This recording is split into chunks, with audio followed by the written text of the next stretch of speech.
Assalamu alaikum famille, j'espère que vous allez bien, alhamdulillah. Aujourd'hui, nous allons parler un peu de ce qui se passe dans nos églises. Mon général. Oui. Est-ce que tu sais que maintenant, il y a des pasteurs qui restent dans leurs églises et puis prennent leur téléphone pour appeler directement au paradis pour régler des problèmes? Non, je mens pas, hein, mais voilà ça.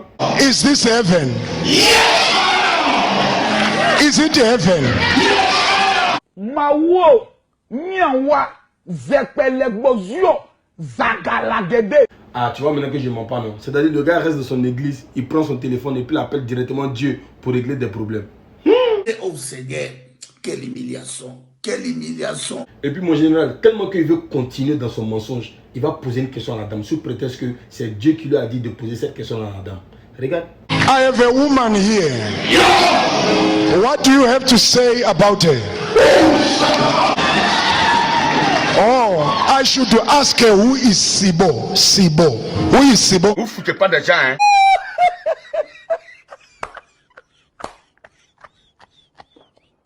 Ah ouais, les pasteurs d'aujourd'hui, eux sont dans un autre level. C'est-à-dire c'est le haut niveau. Ils ne sont plus dans les petits miracles. Hein. C'est-à-dire eux, ils font les gros trucs maintenant. Mais président, Oui. est-ce que tu sais qu'il y a des pasteurs là, eux ils réveillent les cadavres. C'est-à-dire quelqu'un qui est déjà mort, décomposé là, eux ils vont le ressusciter. Attends mon général, donc tu ne crois pas? Mais voilà ça.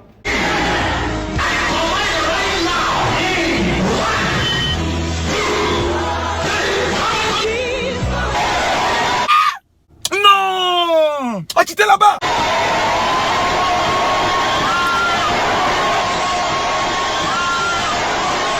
We are. C'est un mensonge. Ah, président, voilà ça. Sinon, quelqu'un qui est mort décomposé, dès qu'elle, on la ressuscite, regarde comment elle est en train de sauter. On peut revenir à la vie et puis sauter comme ça.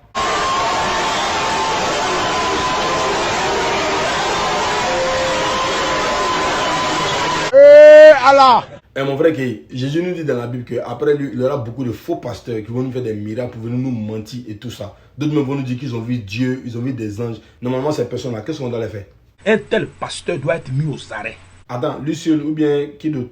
Et puis lui et son ange, on doit les interroger à la DST. Et ça, c'est logique. Hein? Oh, ok. Ensuite? C'est-à-dire qu'on arrête le pasteur et on lui demande aussi d'appeler son ange qui lui a donné la révélation. Les deux sont des co-auteurs. Ils vont s'expliquer. Et l'ange qui lui a donné la révélation, je suis sûr que l'ange là ne va pas venir. Le pasteur va répondre de ses actes.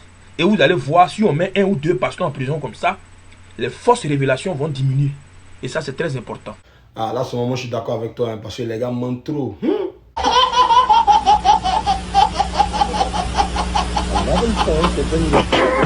Mais quel est le conseil que tu donnes aux policiers qui vont les interroger? Conseil que je donne aux policiers qui interrogent les gens, là, appelez aussi l'ange.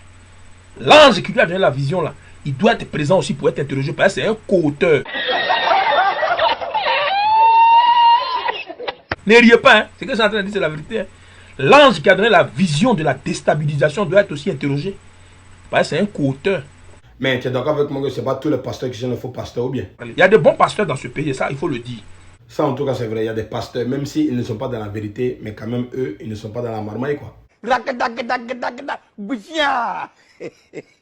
Mais et ceux qui veulent se faire voir, comme lui qui dit que lui, il appelle Dieu au paradis pour régler les problèmes, là. On fait quoi pour eux? Des gens qui veulent se faire voir. Ceux qui veulent se faire voir, on doit les aider à être stars. Ah, non, en tout cas, nous, on va les aider à être stars. Famille, vous connaîtrez la vérité et la vérité vous affranchira. Qu'Allah nous donne longue vie. Wassalamu alaikum wa rahmatullahi wa barakatuh.